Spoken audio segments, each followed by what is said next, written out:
আসসালামু আলাইকুম, back to my channel Rupsina কিচেনে আপনাদের সবাইকে স্বাগতম। আমার আজকের রেসিপি হচ্ছে পরোটা, যেখানে আমি অসংখ্য টিপস দিয়েছি, যেগুলো ফলো করে পরোটা বানিয়ে নিলে খেতে যেমন সুস্বাদু হবে, তেমনি পরোটায় অসংখ্য লেয়ার পড়বে। চলুন তাহলে রেসিপিটা দেখে নেওয়া যাক। প্রথমে একটা বাটিতে নিয়ে নিচ্ছি 1.5 কাপ ময়দা। আপনার চাইলে ময়দার পরিবর্তে আটাও নিতে পারবেন। তারপর দিয়ে দিচ্ছি স্বাদ মতো লবণ, দিয়ে দিচ্ছি 2 টেবিল চামচ রান্নার তেল, দিচ্ছি 2 চামচ সুজি, দিয়ে দিচ্ছি 1 চামচ চিনি। এবার আমি সবগুলো উপকরণ খুব ভালোভাবে মিশিয়ে নেব। আমি যেখানে সুজি দিয়েছি, সুজিটা দিলে পরোটা ক্রিস্পি হবে আর খেতেও ভালো লাগবে।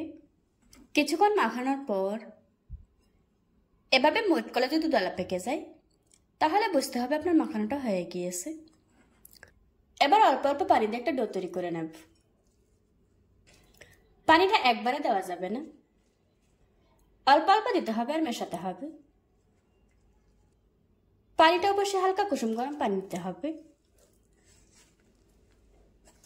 এই ডোটা এত বেশি শক্ত হবে না, আবার এত বেশি নরমও হবে না।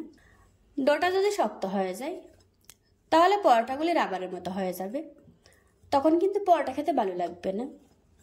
এই কারণে একটু নরম রেখেছি। আমার ডোটা তৈরি করা হয়ে গিয়েছে। এখন উপরে সামান্য একটু তেল দিয়ে দিচ্ছি, এতে করে উপর থেকে ড্রাই হয়ে যাবে না, সফট হয়ে থাকবে। এবার আমি ডোটাকে ঢাকনা দিয়ে রেখে দেবো 30 মিনিটের জন্য। ফিরে এলাম 30 মিনিট পর। ডোটাকে আমি আবারও 10 মিনিটের মতো মুদে নেব। মাখা যত বেশি ভালো হবে, পরোটা তত বেশি ফুলকো হবে আর লেয়ারগুলি স্পষ্ট বোঝা যাবে। এবার আমি লেচি কেটে নেব। 1.5 কাপ ময়দা দিয়ে আমি 4টা পরোটা বানিয়ে নিচ্ছি। আপনারা চাইলে কম বেশি করতে পারবেন। লেচি কেটে নেওয়া হয়ে গিয়েছে।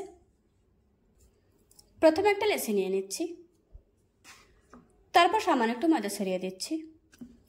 এখন একটা রুটি বেলে নেব। এই রুটিটা যতটা সম্ভব বড় এবং পাতলা করে বেলতে হবে। রুটি বেলে নেওয়া হয়ে গিয়েছে। এখন পুরোটা রুটির উপরে তেল লাগিয়ে নিচ্ছি, তারপর সামান্য একটু ময়দা ছড়িয়ে দিচ্ছি। এখন তেল আর ময়দা ভালোভাবে মিশিয়ে নেব। মেশানো হয়ে গিয়েছে। এবার আমি রুটিটাকে ভাঁজ দিয়ে নেব।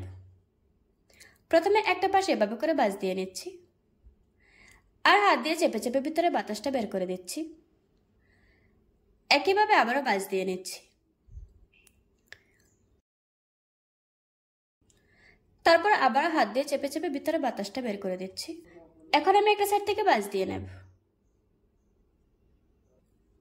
তারপর আবারও ভাঁজ দিয়ে নিচ্ছি। এবার আমি পরোটা বেলে নেব।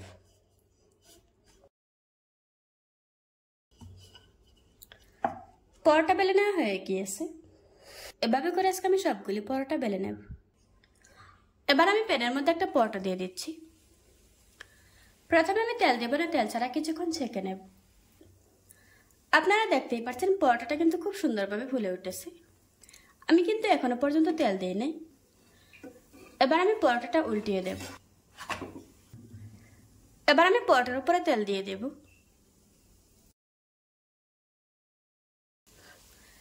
উল্টিয়ে পাল্টিয়ে পরোটাটা কিছুক্ষণ ভেজে নেওয়ার পর এখন খুব সুন্দর একটা কালার এসেছে। আমার পরোটাটা ভাজা হয়ে গিয়েছে। এখন একটা প্লেটে তুলে নেব। এভাবে করে আজকে আমি সবগুলি পরোটা ভেজে নেব।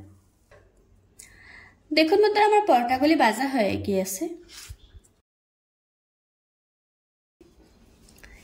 আশা করছি আজকের এই সহজ রেসিপিটা আপনাদের কাছে ভালো লাগবে।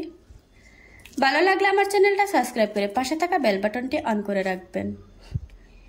আবারও কথা হচ্ছে নতুন কোনো ভিডিওতে। ততক্ষণ সুস্থ থাকুন, ভালো থাকবেন। আল্লাহ হাফেজ।